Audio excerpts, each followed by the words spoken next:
എന്നാലും എന്റെ താങ്ങും തണലുമല്ലേ ആ കള്ളം കട്ടണ്ടു പോയത്. എന്ത് ജെട്ടി? അയ്യേ, അപ്പൊ നീ ഇപ്പോ? ഇല്ലെന്നേ, ആ കള്ളം കട്ടണ്ട ബാഗിലായിരുന്നില്ല അത്. ഏതായാലും റിസോർട്ടിൽ മുറിയെടുത്ത് വലിയ മണ്ടത്തരമായി പോയി. എടാ, ഇത് രാജക്കാരുടെ റിസോർട്ടല്ലേ? ആ ഗ്രൂപ്പിലെ കംപ്ലീറ്റ് ആൾക്കാരുടെ വിഹാര കേന്ദ്രമാണിത്.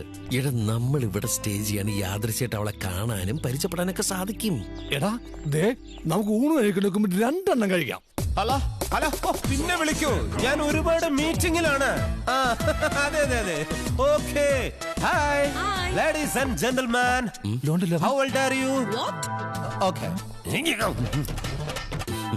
എവിടെയോ നമ്മൾ കണ്ട് നല്ല പരിചയമുണ്ടല്ലോ. ബസ് സ്റ്റാൻഡ്, ചന്ത, റെയിൽവേ സ്റ്റേഷൻ എന്നിവിടങ്ങളിൽ ഞാൻ പോകാറില്ല.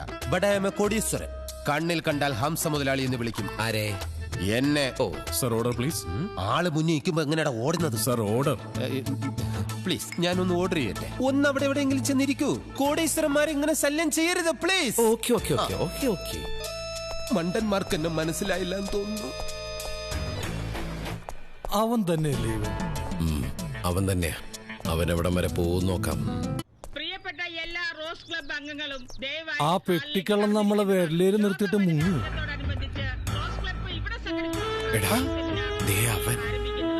ഈ സെമിനാർ ഉദ്ഘാടനം ചെയ്യാൻ വേണ്ടി നമ്മുടെ പ്രിയങ്കരിയായ ആരാധ്യയായ ക്ലബ് പ്രസിഡന്റ് ഏതാനും നിമിഷങ്ങൾക്കുള്ളിൽ ഇവിടെ എത്തിച്ചേരുന്നതാണ്.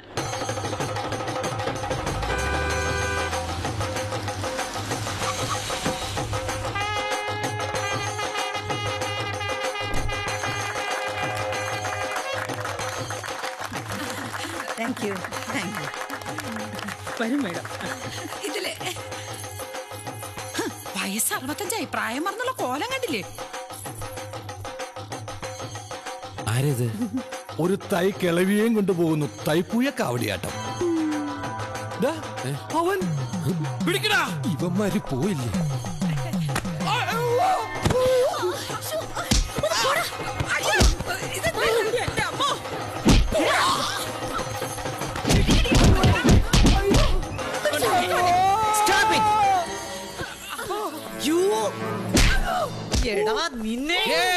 എന്താ പ്രശ്നം? കണ്ടില്ലേ, പട്ടാ പകലൊരുത്തൻ പെണ്ണുങ്ങളോട് അവമര്യാദയെ പെരുമാറിയത്. എന്താണോ ഇത്? ഞാനാ. ഇവരെല്ലാവരും കൂടി എന്റെ എയർപോർട്ട് തകർത്തടാ. ഇനി എന്റെ പ്ലെയിൻ ടേക്ക് ഓഫ് ആവില്ല. ഈ ആവാസമാരെ പിടിച്ച് പോലീസിൽ ഏൽപ്പിക്ക്. 2 പേരുടെ മേലെയും കേസ് എടുക്കാൻ പറ. മാഡം, വനിതാ ദിനം, വനിതാ മോചനവേദി, ഇതൊക്കെ ഇവിടെ ആവശ്യമാണ് എന്ന് കരുതി കാലെത്തിയ ഒരു സ്ത്രീയെ പിടിച്ചാൽ ബലാത്സംഗ വീരനാണെന്ന് പറയരുത്. ആണുങ്ങളൊക്കെ ഇവിടെ ജീവിച്ചു പൊക്കോട്ടെ. അതിന് സ്ത്രീകളുടെ സഹകരണം ഞങ്ങൾക്ക് ആവശ്യമാണ്. എന്താണാവോ തമ്പുരാമാർക്ക് വേണ്ടത്? സ്ത്രീ ശരീരം വിൽപ്പന ചരക്കല്ല എന്ന മുദ്രാവാക്യവുമായി തെരുവോരത്തെ പോസ്റ്റർ മുതൽ സിനിമ വരെ നിങ്ങൾ ബഹിഷ്കരിക്കുന്നു. ആ നിങ്ങളോ? മാഡം, ഒന്നും വിചാരിക്കരുത്, ഞാൻ ഒന്ന് പറഞ്ഞോട്ടെ. പെട്ടെന്നൊന്ന് തിരിഞ്ഞ് കണ്ടോ, ഈ ജനല് കർട്ടനൊക്കെ മറച്ച് മതിൽ കെട്ടേണ്ട പ്രായം കഴിഞ്ഞില്ലേ? ആരെ കാണിക്കാനെ? ചായക്കുവാരി പൂശി തേച്ച് തന്നെ ഞാൻ കാണിച്ചു തരാം. മേഡത്തെ നിങ്ങൾക്ക് അറിയില്ല. ഓ, ആരവര്? കലക്കി. ഈ പ്രോഗ്രാം കലങ്ങിയെങ്കിലേ അവരുടെ 10 താന്ന് കണ്ടത് ഇന്നാ. ഇവനാള് കൊള്ളാലോ. ഇവനെ കൂടെ നിർത്തുന്നതാണ് ബുദ്ധി. ഹായ്, താൻ കലക്കി ഒരാൺകുട്ടിയാണെന്ന് തെളിയിച്ചിരിക്കുന്നു. ഈ കുട്ടി ആണാണെന്ന് ജനിച്ചപ്പോഴേ അറിഞ്ഞതാണ്. അതെ, നമ്മൾ ഒരുമിച്ച് നിൽക്കേണ്ടവരാണ്. എന്താ പേര്? ശർക്കര പുരട്ടി. അശോക ശർക്കര പുരട്ടി. ചക്രവർത്തി. ചക്രവർത്തി എന്ത് ചെയ്യുന്നു? ഇപ്പൊ ഒന്നും ചെയ്യുന്നില്ല. ഞങ്ങളിങ്ങനെ ഒരു ജോലി നോക്കിയിട്ട്. ഏതുവരെ പഠിച്ചു? MBBS, MBA, BA, BH. സാധാരണ ABCD എന്നാണല്ലോ പഠിക്കുന്നത്. ഇതിപ്പോ ഓർഡർ മാറിയാണല്ലോ പഠിച്ചു വെച്ചിരിക്കുന്നത്. താനോ? ഞാനൊരു വക്കീലാ. സാറിന് എന്തെങ്കിലും കേസ് ഉണ്ടെങ്കിൽ എനിക്ക് തന്നു കഴിഞ്ഞാ വല്ല പെട്ടി കേസിനെ കൊടുക്കും സാറേ. Petty case. നിങ്ങളെ 2 പേരെയും ഞാൻ ഇന്നു മുതൽ എന്റെ അസിസ്റ്റന്റ്മാരായിട്ട് നിയമിച്ചിരിക്കുന്നു. ദിവസക്കൂലി 500 രൂപ. എന്താണോ പണി? ഞാനൊരു കോടീശ്വരിയായ പെൺകുട്ടിയെ പ്രേമിച്ച് കല്യാണം കഴിക്കാൻ പോകുന്നു. അതിന് എനിക്ക് നിങ്ങളുടെ ഹെൽപ്പ് വേണം. ആരാണ് പെൺകുട്ടി? പുറത്തു പറയരുത്. അത്രക്ക് മോശക്കാരിയാണോ? ഐ മീൻ ടമാർ പെടാ ഠേഠോ അല്ലെന്ന്. ഈ റിസോർട്ടിന്റെ ഉടമസ്ഥ കോടീശ്വരിയായ രാജമല്ലിക. രാജമല്ലിക അല്ല, രാജമല്ലികയുടെ ഒരേ ഒരു മകൾ രാജലക്ഷ്മി.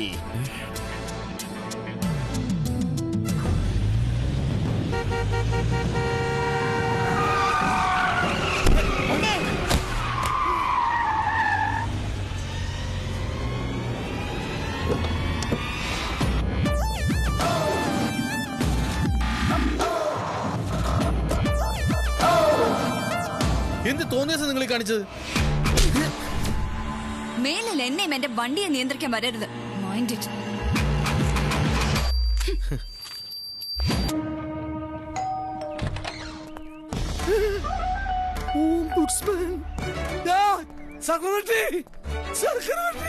ചക്രവർത്തി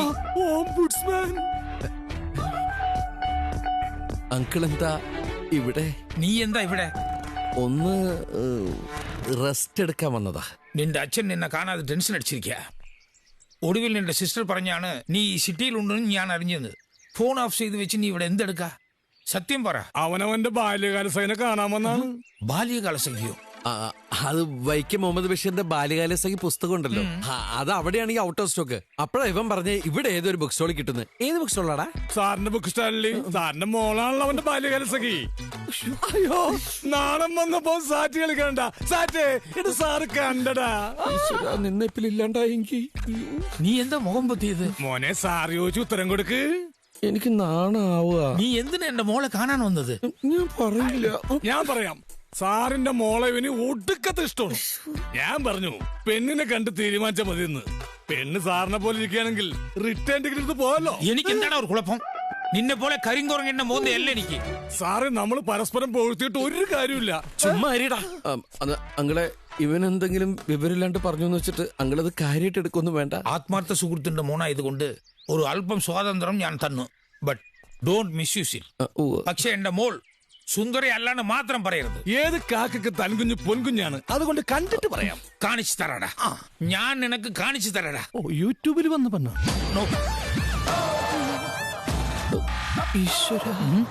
എന്താ? ഒരു ദുർബല നിമിഷത്തിൽ മോളെ എനിക്ക് പരിചയപ്പെടേണ്ടി വന്നു അല്ലടാ? ആണോ? Hi friends. ചക്രവർത്തി വക്കീലെ, നമുക്ക് വളരെ വളരെ ഉപകാരപ്പെട്ട ഒരു രഹസ്യം ഞാൻ പരസ്യമായിട്ട് അറിഞ്ഞു. രാജാസ് ഗ്രൂപ്പിന്റെ ഫാക്ടറിയിൽ ഒരു ഒഴിവുണ്ട്. ഞായറാഴ്ചയാണ് ആ ഒഴിവ്. ചുമ്മാരി. എന്തൊഴിവ്? ഈ മറ്റേ ഈ ലീഗലിയ ചുണ്ടലിയ നച്ചലി എന്താ പറയുന്ന ഒരു അഡ്വൈസറി എന്നൊക്കെ പറയുന്നത്. Legal advisory. അതെ തന്നെ. ഞാൻ ഈ ലണ്ടനിൽ പഠിച്ചതുകൊണ്ട് ഇമാതിരി കച്ചട ഇംഗ്ലീഷൊന്നും എനിക്ക് വഴങ്ങില്ല. താൻ അവിടെ കയറി പറ്റണം, എന്നിട്ട് വേണം എനിക്ക് അവിടെ ഒന്ന് വരകാൻ. ഞാൻ കയറി പറ്റിയ സാറെങ്ങനെ വരകും? എടാ, നീ ആ രാജമല്ലികയുടെ മുന്നിൽ എന്നെ കുറിച്ച് എപ്പോഴും പുകഴ്ത്തി പറയണം. വലിയ കോടീശ്വരനാണെന്ന് പറയണം. എനിക്ക് വേണ്ടി നീ കല്യാണം ആലോചിക്കണം. നിന്റെ സ്വാധീനം ഉപയോഗിച്ച് അവരുടെ മകളെ എനിക്ക് കെട്ടിച്ച് തരിയിക്കണം. എന്നിട്ട് ഒരു രാജകുമാരനായി ഞാൻ വാഴുന്നത് നിനക്ക് കാണാം. ആരായി പുതിയ അവതാരം? അച്ഛനാ. എനിക്ക് തോന്നി രണ്ടുപേർക്കും ഒരേ ഛായ. അവനെ എന്റെ കല്യാണം കഴിഞ്ഞാൽ നിനക്കൊരു പ്രൊമോഷൻ ഞാൻ തരുന്നുണ്ട്. കല്യാണത്തിന് മുമ്പ് ജയിലിലേക്ക് പ്രൊമോഷൻ കിട്ടാതെ നോക്കിയാ മതി. ഇവൻ നിനക്കൊരു പരാജയമാണ് എന്നും. ഐ മീൻ ലോക പരാജയം. എനിവേ, ഞാൻ പോകുന്നു. Bye bye. അയ്യോ, വഴി മാറി. ആരാണ് അയാൾ? ഒരു ഫ്രോഡാ. നീ എന്തിനാ ഇവനൊക്കെ ഇപ്പോ? സോറി, വന്ന വഴി മറന്നുപോയി. Don't repeat it. അവൻ അങ്കിളിന്റെ മോളെ ലക്ഷ്യം വെച്ച് വന്നവനാ. അവന്റെ പിന്നിലൊരു ശത്രു ഒളിഞ്ഞിരിപ്പുണ്ട്. അത് കണ്ടെത്തും വരെ അവനെ ഒരു ബലിയാടാക്കി നമുക്ക് കൊണ്ടു നടക്കാം. എന്തായാലും അവൻ പറഞ്ഞ ഒരു കാര്യം കൊള്ളാം. നീ ആ കമ്പനിയിൽ കയറി കൂടണം. എന്റെ ഭാര്യയുമായിട്ട് അടുക്കണം. അവളുടെ ഒക്കെ വളർത്തു ദോഷം കൊണ്ടാ എന്റെ മോളും ഒരു അഹങ്കാരിയായി മാറിയത്. അവളെ നല്ലൊരു കുട്ടിയായി നീ മാറ്റിയെടുക്കണം. എനിക്ക് എന്റെ മോളെ തിരിച്ചു കിട്ടണം. ഞാൻ പോവാം ഇന്റർവ്യൂവിന്. പ്ലീസ്. Good morning. ഇരിക്കൂ. Thank you. Your good name please. Ashok Chakravarthy. Ashok Raj എന്നാണല്ലോ സർട്ടിഫിക്കറ്റില്. ആ പേര് ഗസറ്റിൽ പരസ്യപ്പെടുത്തി ഞാൻ ചേഞ്ച് ചെയ്തിരുന്നു. അതിന്റെ കോപ്പി ഫയലിലുണ്ട്. എന്താണ് സ്വന്തം പേര് മാറ്റാനുള്ള കാരണം? പേരിലെ വൈവിധ്യമാണ് ജനശ്രദ്ധ നേടുന്നതിന്റെ ആദ്യപടിയെന്ന് ഞാൻ വിശ്വസിക്കുന്നു. For example, super star Rajinikanth, അദ്ദേഹത്തിന്റെ പേര് കണ്ടൻ കോരൻ എന്നായിരുന്നെങ്കിൽ ഒന്ന് ആലോചിച്ച് നോക്കൂ. സൂപ്പർ സ്റ്റാർ രജനി, അതിനു പകരം സൂപ്പർ സ്റ്റാർ കണ്ടൻ. അദ്ദേഹത്തിന് തന്നെ ചീത്തപ്പേരായനെ. അശോക ചക്രവർത്തി എന്ന വീരയോദ്ധാവിന്റെ പേര് കടമെടുത്തതോടെ എന്റെ ആത്മവിശ്വാസമാണ് കൂടിയത്. ബുദ്ധിമാനായ ഒരു മനുഷ്യന്റെ തലയിൽ എത്ര മുടി കാണും? മുടി? You mean hair? യെസ്. ബുദ്ധിമാനെന്ന് ചോദിച്ചത് ആർക്കിമിഡീസിനെ പോലെ, ഗലീലിയോ പോലെ ഒരു ശാസ്ത്രജ്ഞനെയാണോ, അതോ ഭരത് ഗോപിയെ പോലെ ഒരു കലാകാരനെയാണോ? ആണെങ്കിൽ ഇവർക്കൊക്കെ സ്വല്പം മുടി കുറവാണേ. അതല്ല സായിബാബയെ പോലെ വലിയ മുടിയുള്ള നിങ്ങൾക്ക് ബുദ്ധിയുണ്ടെങ്കിൽ നിങ്ങളുടെ തലയുടെ കാര്യം പറഞ്ഞാൽ മതി. My hair. ഓക്കെ, ഒന്ന് എഴുതിയെടുത്തോളൂ. 8, 50,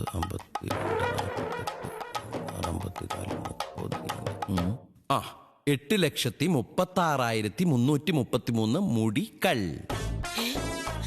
അതെങ്ങനെ കൃത്യമായിട്ട് പറയാൻ പറ്റും? സംശയം ഉണ്ടെങ്കിൽ എണ്ണി നോക്കാം.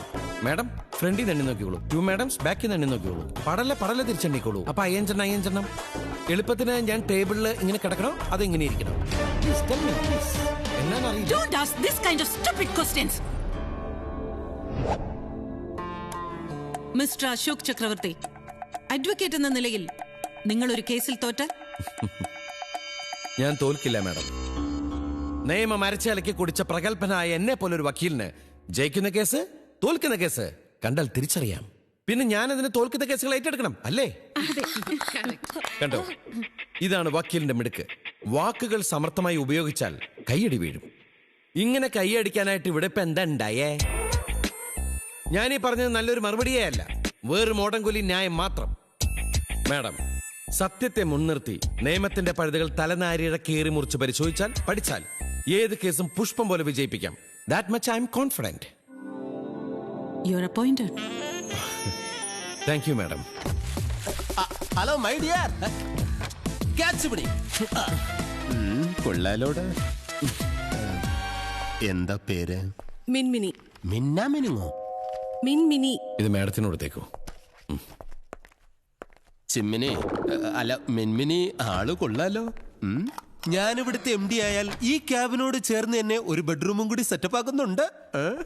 എന്താ ഇവിടെ? ഞാൻ ഇനി ഇവിടെ തന്നെയല്ലേ. പണ്ട് പണിക്കർ സാർ ഇരുന്ന മുറിയായത്. ഞാൻ MD ആയാൽ പണിക്കർ സാർ ഇവിടെ തിരിച്ചെത്തും. ഓ, അപ്പൊ പണിക്കർ സാറ് പറഞ്ഞയച്ചാണല്ലേ സാറിനെ? അല്ല, ഞാൻ ഒറ്റയ്ക്കാ വന്നത്.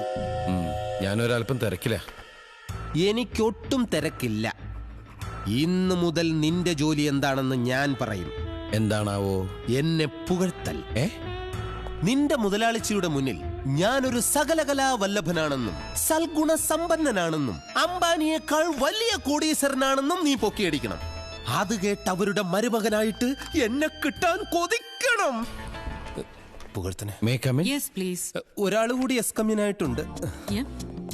Please take your seat. വേണ്ട, ഞാനിപ്പോ കഴിച്ചേ ഉള്ളൂ. ഇവിടെ വന്നിരിക്കും. ഇരിക്കാനായിരുന്നു. Sir, tea or coffee? കടുപ്പം കൂട്ടി ഇങ്ങനെ അടിക്കാത്തൊരു ചായ. പഞ്ചാര കുറച്ച് മതിയേ. Okay.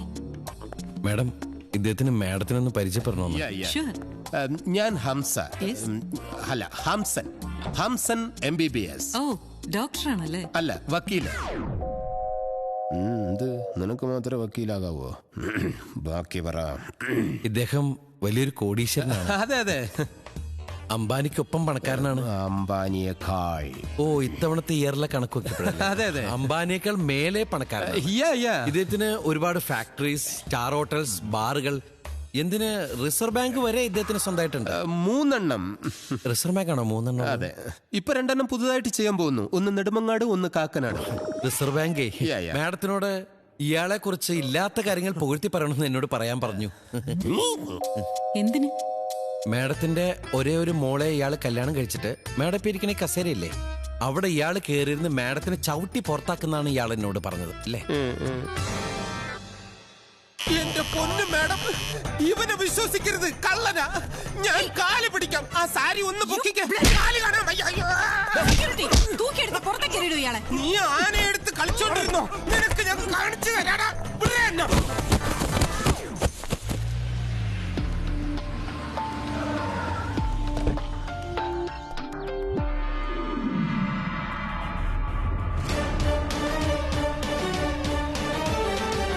Good morning madam. Very very good morning. എന്നെ അത്യാവശ്യമായിട്ട് കാണണമെന്ന് പറഞ്ഞത്? പറഞ്ഞു.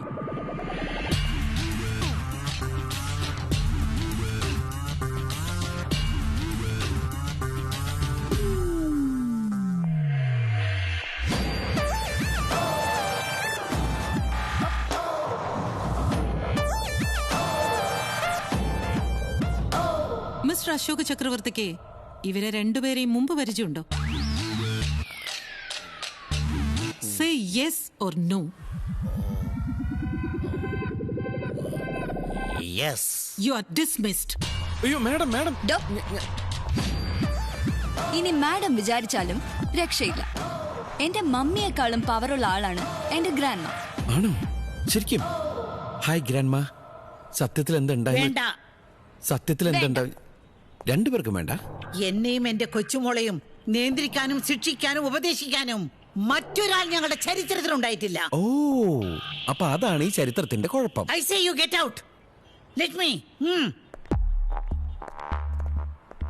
ഇത് ഇവിടം കൊണ്ട് അവസാനിച്ചു എന്ന് കരുതണ്ട.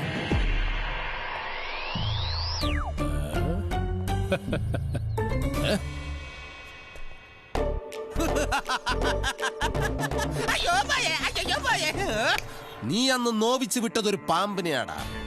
ഓ, അപ്പൊ നീയായിരുന്നല്ല ഒറ്റുകാരൻ. അതേടാ, ഞാൻ ഒറ്റുകാരനായും പറ്റുകാരനായും പറ്റിക്കൽക്കാരനായും പല ടൈപ്പിൽ വരും. ഞാനായിട്ട് നിന്നെവിടെ കയറ്റിയിരുത്തി, ഞാനായിട്ട് തന്നെ നിന്നെവിടെ നിറക്കി.